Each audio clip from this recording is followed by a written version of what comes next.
2005 চনৰ 1 ফেব্ৰুৱাৰীৰ পিছৰ যিখিনি কৰ্মচাৰী স্থায়ী নিযুক্তি লাভ কৰিছিল সেইখিনি কৰ্মচাৰীৰ কাৰণে নতুন পেঞ্চন নীতিৰ ব্যৱস্থা কৰিছিল, যি পেঞ্চন নীতিত আখুৱাপূৰ্ণ আৰু যি পেঞ্চন নীতিত আমি কণ্ট্ৰিবিউশ্যন দিব লাগে কিন্তু সুনিশ্চিত পেঞ্চন আমাৰ নাই। সেই সময়ত হয়তো চৰকাৰখনে বা যিখিনি কৰ্মচাৰী সন্থা সংঘ পৰিষদ আছিল যথাযথভাৱে চৰকাৰৰ ওচৰত দাঙি ধৰিব পৰা নাছিল এই ব্যৱস্থাৰ ভয়াৱহতা কিমান হ'ব।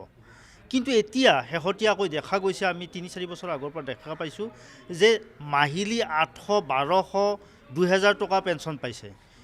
এই যি ব্যৱস্থা, এই পেঞ্চন পোৱাৰ যি ব্যৱস্থা, এজন মানুহে যেতিয়া 40,000 টকা দৰমহা পাই থাকিব, তাৰে নেক্সট মাহতে যেতিয়া 2000 বা 1200 বা 800 টকা পেঞ্চন পাব, ঘৰ নচলা অৱস্থা হৈছে। বহু মানুহে ৰিটায়াৰমেণ্টৰ পিছত দিন হাজিৰা কৰিবলগীয়া হৈছে। গতিকে এই ব্যৱস্থাটোৰ এটা খাম কাটিব লাগে আৰু পুৰণি ব্যৱস্থা পুনৰ বাহাল কৰাৰ কাৰণে আমাৰ চৰকাৰৰ ওচৰত বাৰে বাৰে আমি স্মাৰকপত্ৰৰ জৰিয়তে, গুহাৰিৰ জৰিয়তে আমি অনুৰোধ জনাই আহিছোঁ। কিন্তু দেখা গৈছে যে কেন্দ্ৰীয় চৰকাৰে NPSৰ অন্তৰ্গত কৰ্মচাৰীখিনিক DCRG দিছে, আমাৰ ৰাজ্য চৰকাৰে আজিলৈকে সেই DCRGখিনি প্ৰদান কৰিব পৰা নাই। যিখিনি ৰিটায়াৰমেণ্টৰ পিছত আমাৰ ন্যূনতম মেক্সিমাম 15 লাখ গ্ৰেচুইটি পায়, সেই গ্ৰেচুইটিৰ ফাইলটো আজিলৈকে ক'ৰবাত পেণ্ডিং হৈছে। গতিকে চৰকাৰক পুনৰবাৰ অনুৰোধ জনাইছোঁ আৰু আমাৰ যিটো মূল লক্ষ্য, মূল দাবী যে পুৰণি পেঞ্চন নীতিত পুনৰ বাহাল কৰিব লাগে, সেই নীতিত আমি অটল আছোঁ আৰু মন মগজুত আমাৰ সকলোৰে আমি এতিয়া দৃঢ়ভাৱে বিশ্বাস কৰিছোঁ যে আমাৰ এই নতুন পেঞ্চন নীতিয়ে আমাৰ জীৱনক অন্ধকাৰ ভৱিষ্যতলৈ নিব।